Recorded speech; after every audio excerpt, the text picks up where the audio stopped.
Hey there friends, and welcome back to my Rimworld tutorial series. I'm Icon and this is episode 8 of our little gameplay. Today I will deepen the topics of the last episode a little bit more. We are going to talk more about base defense. I'm going to go deeper into that topic because it's all about our own safety in the long run. Pi, meanwhile, decides to go on a little bit of a food binge. I will talk not only about base defense today. I also want to talk a little bit about catastrophe prevention, about the necessary stockpiles one might assume that you would want to have, and hopefully we're going to get past that food poisoning session soon. The thing about food poisoning is, that's a little bit of an unfortunate mechanic of this game. You see here we have that quadruple bill. This means if your cook manages to get a food poisoning into the meal and there's a quadruple bill going on, all the four meals will be food poisoned. Quite horrible, but what can we do? We now have two people on food binges at the same time. This is a rather rare occurrence. But this brings me right away to the first really important topic about catastrophe prevention, and that's food stockpiles. I can't emphasize enough how important it is to have high amounts of food at all times available for your colony, because there's nothing more horrible than a sudden outage of food which just lasts for a long period of time. There are a lot of events in this game which make the acquisition of food a lot harder. Like, for example, heat waves can sometimes kill plants, but more notorious in this regard are cold snaps, which, well, can destroy your whole harvest in bad situations. For example, if we now had a really strong cold snap and two people with food, or all three people food poisoned, and two of them on mental breakdown, the cold snap would destroy the plants before we could harvest them in time. So this is quite dangerous, and this is why it is very, very important at all times to have high food stockpiles, especially since you see here people are food binging on some occasions. Also, Emmanuel is at this point already on starvation, as the game tries to tell me. This is happening because due to food poisoning, people tend to, well, drop the contents of their stomach onto the ground quite often, and therefore, well, they can grow into malnutrition. But malnutrition just works like heat strokes I showed you in the last episode. It is a deadly condition, yes, but it has to reach the 100% spot before it grows lethal. So right now, its own malnutrition and trivial levels gives you less consciousness and makes you hungry quicker. So this is kind of a punishment for growing too hungry. It'll basically make you hungrier than grow quicker hungry than usual. Okay, so right now we don't suffer from too many problems in this regard. Our harvests are enough for the entire colony, and it's only Jugust, so there's a very high probability of our people getting into the next harvest without any issues. We're also harvesting larger amounts of hay, which can't be used for people food. Hay is excellent animal food in general and can be used to make kibble. That's basically the pet food of the Rimworlds. Kibble is being produced at the butcher table, and let's check out the details. You need 1 unit of nutrition ingredients and 1 unit of nutrition ingredients. I love that. What this game tells you is there's different items which you can create kibble out of. And ingredients here can be meat, vegetarian things, animal products, that's eggs and stuff, or hay. What this means is that you can't use, for example, meat plus meat to create kibble, but you could use meat plus hay to create kibble. You cannot use vegetarian and vegetarian to create kibble, but you can use vegetarian and hay to create kibble. This way you can combine the different ingredients accordingly. But the most common way for me to create kibble with is with using hay. So we're going to clear this for now because animals will be in 1 or 2 episodes the next topic, but not for today. I just wanted to have this hay prepared already because you need that stuff for straw mattings, and straw mattings are necessary to keep your animals happy and clean. Okay, so with these things out of the way, we're going back into our topic of base defense here. So we did make some progress. Bit of a wall has been already put up, not too much, but we are only 3 people, so this building project might take some time. But we can already plan more here. So what I really like to do in situations like these is I like to prepare areas where we can work with a couple of traps extra. So this means we're going to build yet another corridor, which goes something like this.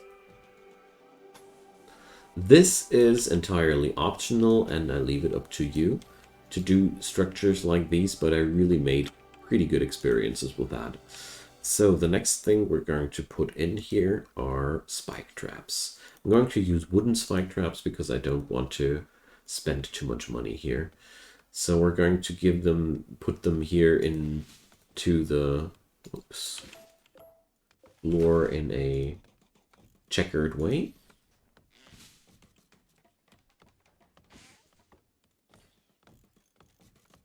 And there we go. And now we're going to... Oh, well, never mind. This one we're going to do differently. And now we're going to put down wooden barricades here. So what this does is it lures the raiders or whatever enters the base magically into these traps, because enemies don't want to cross the barricade because that slows them down, and therefore they prefer the way over the trap, and they will take a lot of damage due to that. These corridors, well, as you see here, you can expend them to quite some degree, but keep in mind they do cost you quite a lot of materials at the end of the day. It's quite an effort to keep these traps loaded all the time. But I always felt like, especially in the early time when I lack solid defenses, good weapons, and whatnot, this is a very, very cheap and very available way of dealing with lots of dangerous enemies. You can, of course, use this method at all manner of different points. So the thing here is your colonists will always avoid these traps. They can only spring these by an accident, but honestly, this happens almost never. Seriously. I can't remember when the last time a trap sprung on one of my people. I really can't honestly remember. This basically can happen when they are mentally confused and stumble around and stuff like that. But like I said, I can't remember when the last trap backfired on my people. And therefore, I can only recommend you to use traps as a way to make your base more secure, because they are cheap, they are effective, and they can even out the odds when a lot of enemies are against you quite effectively. Therefore, we're not done with traps here, but there's one thing that I need to say here. The more traps you have on in your base, the higher the chances grow that the storyteller might prefer to send sappers and enemies which are good at breaking defenses again at your place. I made the experience that an extensive usage of traps leads to that. But don't get me wrong, if the enemies attack your walls, there's also methods to deal with that, and we're going to talk about these, of course, as well. But having a strongly defended main entrance never was a bad decision. Ideally, you want to have your barricades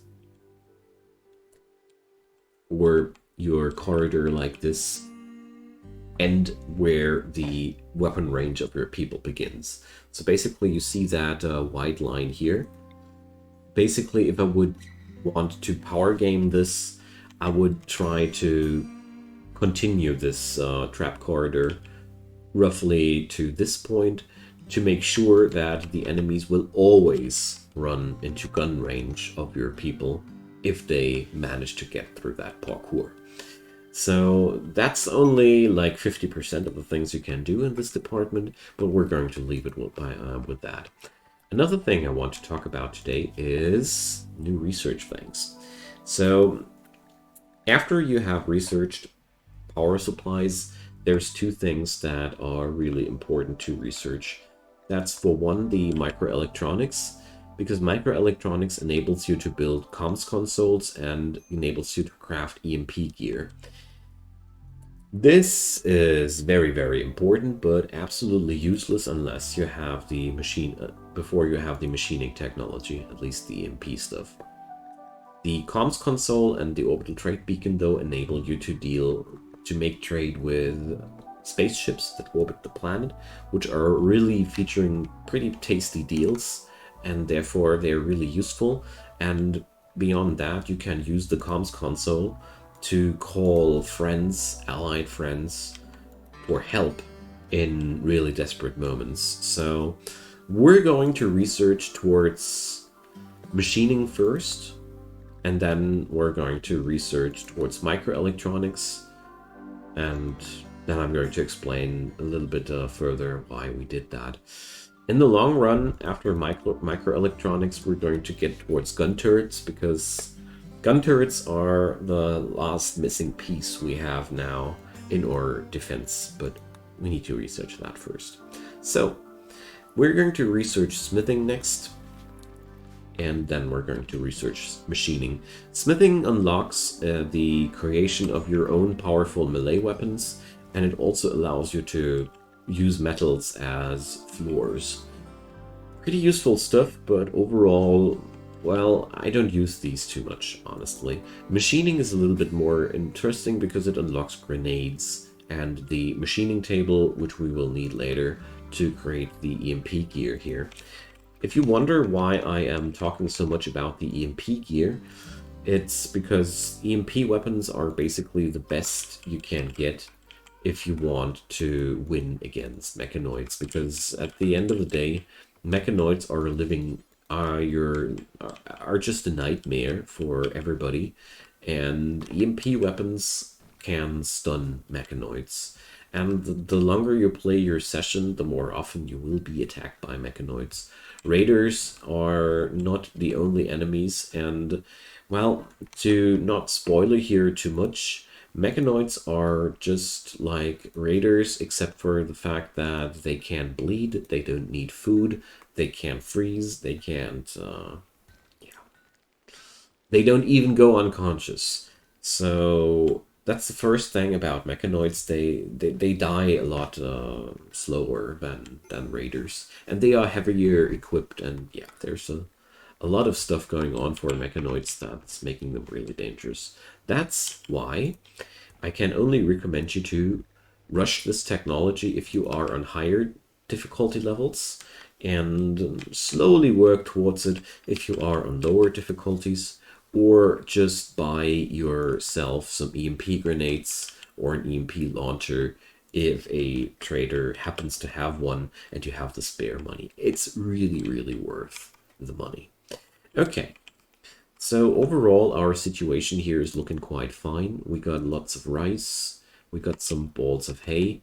I'm going to do now a stop I'm going now to put a stop on the sowing of the haygrass patch. Actually, just going to change the planting into smoke leaf plants. Smoke leaf plants are the Rimworld pendant to marijuana, aka whatever I want to call it. It's a very, very specific plant, and every nation likes to call it differently. Okay, but what this does for you, it's a cheap way of creating drugs, which you can either use to make your people happy or sell them to make some profit. Okay, so obviously we're going to dip into some quests here today too, because I have here a nice quest which could bring us some workforce, and this one we want to check it out. Paid forced weather. Like I said in the episode before about quests, we get a description what happens here. So we will have a forced weather to be a fog for 15 days. In return, we could get advanced components, or a bird inside trainer and a sculpture, or some gold.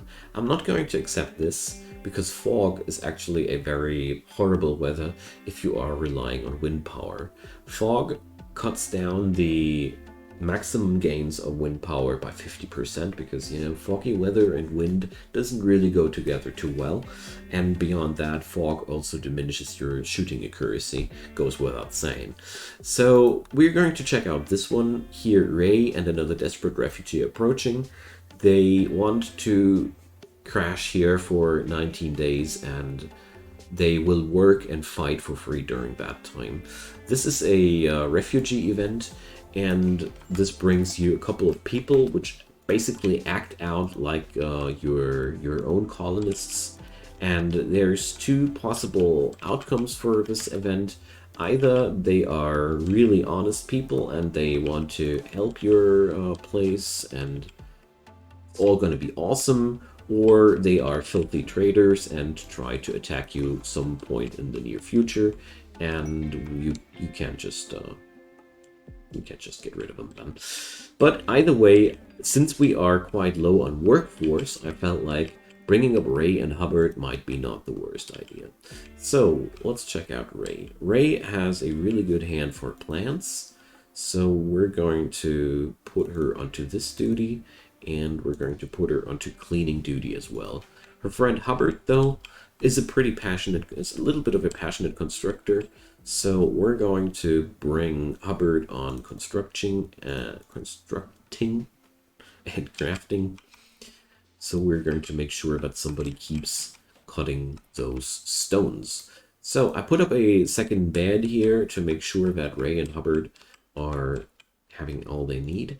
And about the passive coolers, as soon as the extreme temperatures are over outside, I like to toggle the automatic fueling of these things off, because they eat a lot of wood, and actually it's not necessary to have them reloaded permanently, because, you know, I don't need them at all times, so why should I do this? So, well, you know what? We're actually going to put Hubbard only on a tier 2 priority for construction, tier 1 mining, and tier 1 crafting. This should make sure that Hubbard cuts those stones while Emmanuel is building those walls. That's a very good synergy between these two. So this setup we got here is, by the way, really, really solid. You can fight off a lot of things with that quite successfully. We just need to edge out a few things here. Like I mentioned, you don't want any options for your enemies to take cover, so we're going to mine away this, because people could always use this spot as a cover. We're going to fill this thing here, because this alcove could be used for a cover. So therefore, I'm trying to reduce the amount of cover options for my enemies as much as I can.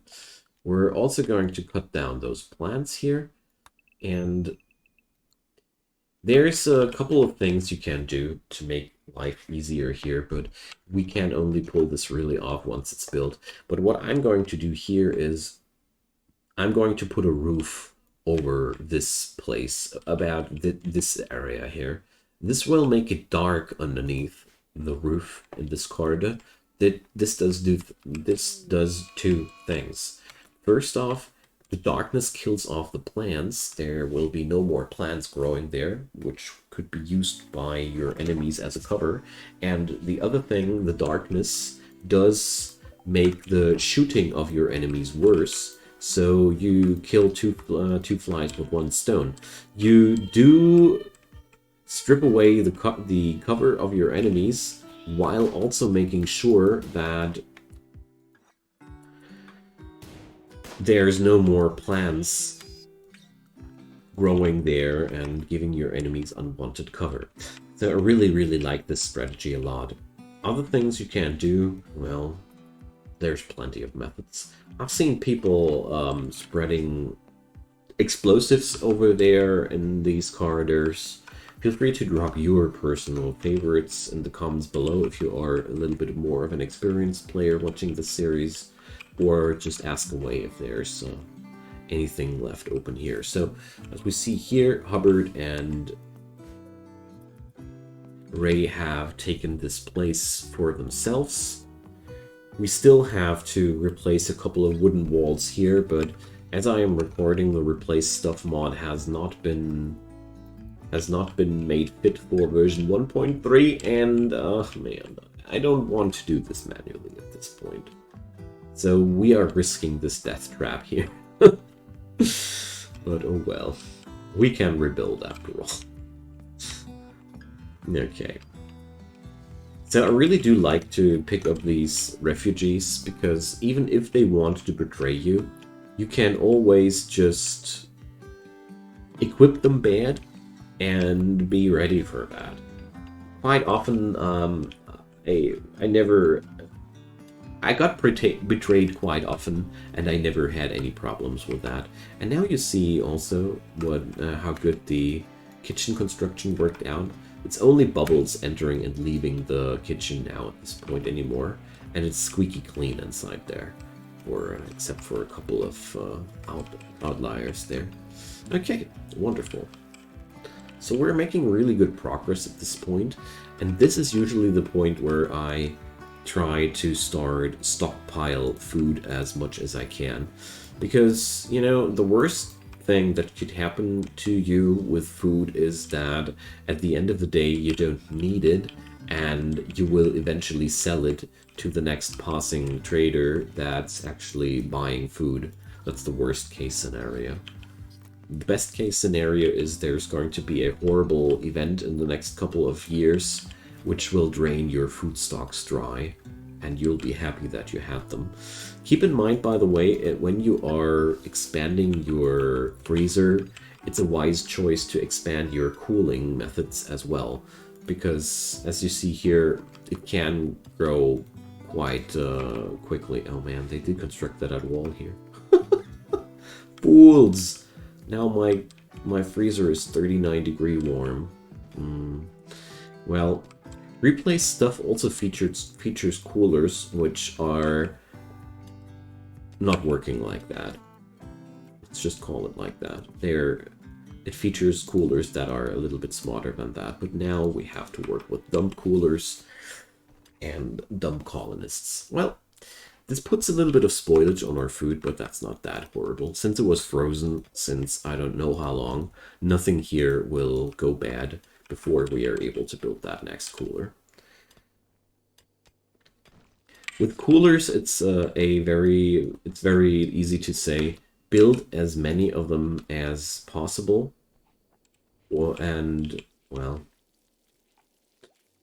there's no such thing as too many coolers, except for you can't pay their power anymore.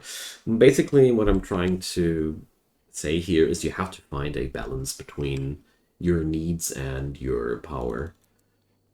But I am a big fan of having 1 or 2 air conditioners too much to fight back that heat wave instead of losing my food. But that's just me. Okay, so we have this under control. We're going to expand that.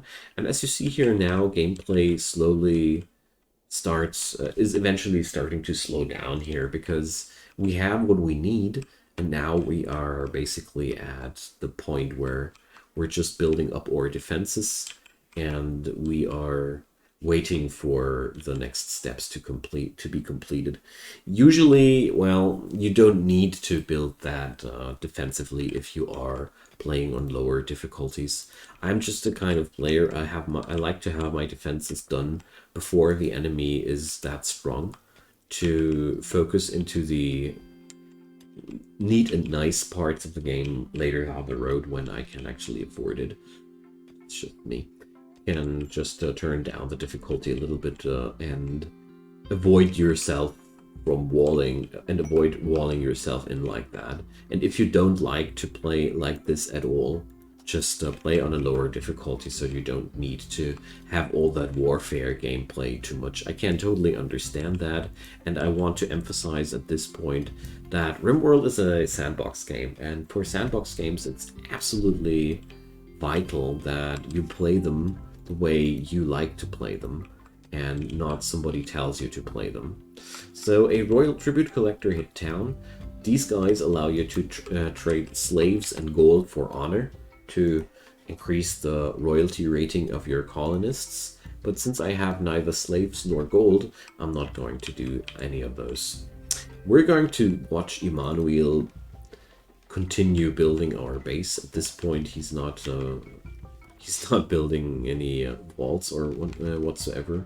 He's finishing those traps. They are kind of like a little bit nonsensical out here in the open without any walls around it, but we'll be getting there. At the same time, Emmanuel is growing insanely proficient with construction, and it's really good to have your high construction values on one person, because at the end of the day, this also impacts the quality of your furniture. And believe me when I say it's awesome to have a constructor who can create one masterwork bed after another, because here I can't really show off here excellent versus normal quality on beds. So you see here an excellent bed has a comfort rating of 0.93 and 106, 107, 114. And here you see these ratings are massively buffed up, and surgery success chance too, and the comfort rating is 0.18 points lower. So the gist of it here is good furniture makes your people happier, lets you do your stuff more successful, surgeries and stuff, and it also makes your people rest quicker. Yes, they need to sleep less time if the rest effectiveness is above 100%. So funneling a lot of construction XP into your constructor is only beneficial. So I personally like to have 2 constructors in the long run though, because I really don't like to have all of the effort on one person, but that's mostly because I built two large bases. If you are building smaller bases, you can perfectly do everything with just one constructor. So our doggo has the flu. If your animals grow ill at any point, it's really, really important that they have some place to sleep at. For animals, we have a sleeping spot. This is just like the sleeping spot for people. No materials, but also no quality. The sleeping box, where you can just, well, it's a small animal sleeping place. You see here, it fits smaller animals like chickens, cats, or small dogs. And the animal bed made out of leathers, it just fits any animal. Since I don't have a large animal at this point, we're just going to put up a small animal box, and we're going to put this down here. This is necessary to make sure that your animal is getting somewhere where you can do medical treatment for it. Without a bed available, they just don't go there. And they can pretty easily die from illnesses like these. So we're going to tend to our dog immediately, because here we have our first real disease, which is actually lethal. It might be on an animal, but no, never mind. So it's a perfect opportunity to show you guys how this works. So up there you see flu minor 3.8%. At the bottom you see the immunity 4%. Basically your goal here is that the immunity must reach 100% before the disease reaches 100%. If the disease reaches 100% first, you die. If the immunity reaches 100% first, you survive. That's how the diseases work. And now you see we have done attainment, 10 quality 56%, and the quality influence takes a impact on how quickly your immunity goes up. The immunity gain is also influenced by your rest place. You see here, that's why a sleeping box would be better than a sleeping spot. I'll show you here. The actual sleeping spot has no influence on your immunity gain whatsoever, whereas the normal sleeping box already features a 5% gain. So the tent quality is going to be influenced by 3 things. The first thing is the doctor. The better the doctor skill, the higher the chances of a good outcome. The second thing is the medicine. The herbal medicine is the worst medicine, and the best is the glitter world medicine. I explained that a while ago. So the gist of it, with herbal medicine you can get up to 70, you can expect to have up to 70% 10 quality. With blue medicine packs, you can have up to 100% 10 quality, and with glitter world packs, you can have up to 130 10 quality. This is the best you can get. So the bottom line there, animals usually get past those diseases way easier. I personally will talk about these things on humans on another time when it hits us. For animals, usually herbal medicine plus bed, all it needs. Okay, so I'll end this episode with that because we just had a sheep join event, and this is the perfect intro, or the perfect moment for the animal tutorial in the next episode. So thank you guys so much for watching. I hope that was kind of helpful for you. In this episode, we talked a little bit about technology and more advanced base design ideas or base defense ideas. I hope that was helpful for you. Throw your comments down below, and if there's anything you might want to ask about, feel free to. You know me. Leave a thumbs up on that video if you enjoyed the video, and of course, check out my channel. Drop a subscription there and leave those notifications on if you don't want to miss any of my daily content. So, last but not least, let me say thank you one more time for watching this video. This means a terrible lot to me, and let me say thanks for all these awesome comments one more time, and see you guys next time. Have a wonderful day. Bye-bye.